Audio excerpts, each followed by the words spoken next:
Hi, I'm Bryan Paul. Welcome to another episode of Backlogged.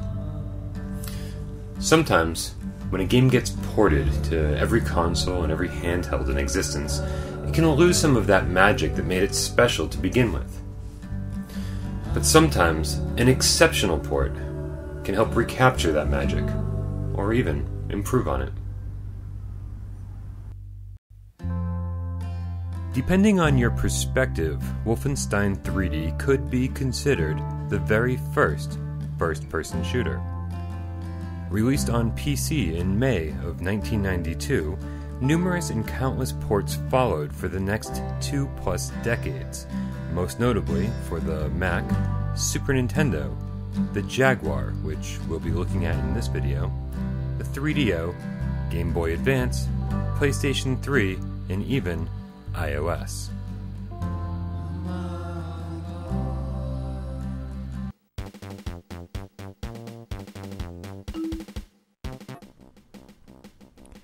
I played Wolfenstein 3D when it first came to PCs back in the day. My parents were pretty open-minded, and games like this and Mortal Kombat weren't really issues in our household. We were far more concerned with upgrading the old 386 to 486 or installing the new Sound Blaster sound card. That said, Wolfenstein 3D ran okay and was definitely fun, and it gave my dad, brother, and I a look into the future of our little hobby.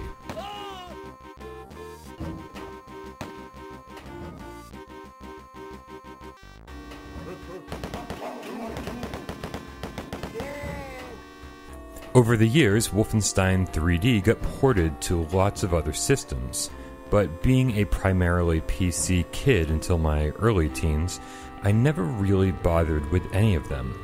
I mean, what could beat the PC original?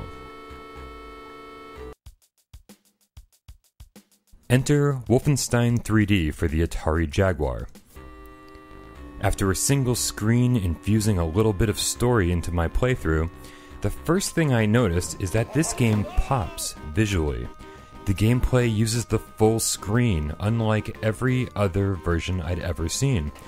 It runs fast and smooth, and I was suddenly 13 years old all over again.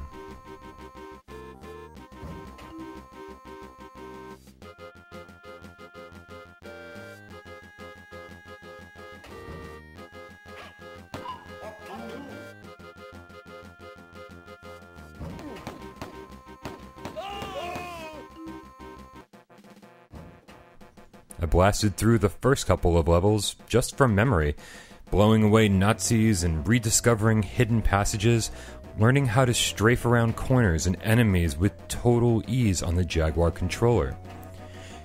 And it was only a couple of levels until I discovered the first boss. I seem to remember the PC version taking much longer to get to that point, and I found this refreshing.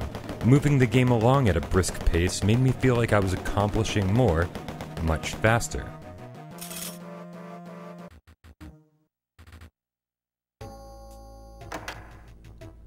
The levels in Wolfenstein 3D can be huge, but getting lost is never a problem. The map screen is undeniably useful, removing all of the tedium of wandering around aimlessly, as I tend to in games like this.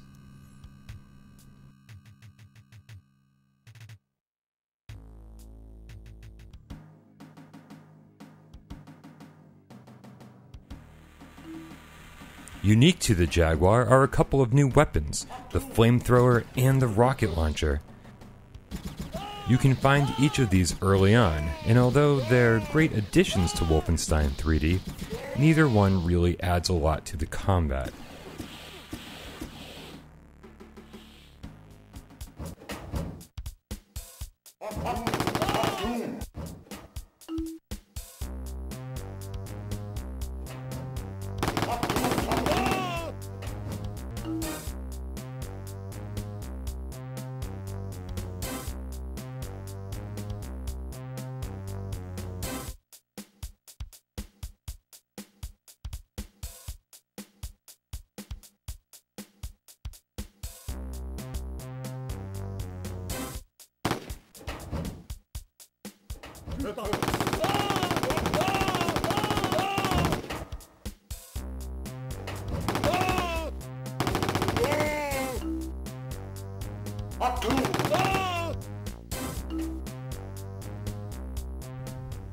Needless to say, I'm shocked.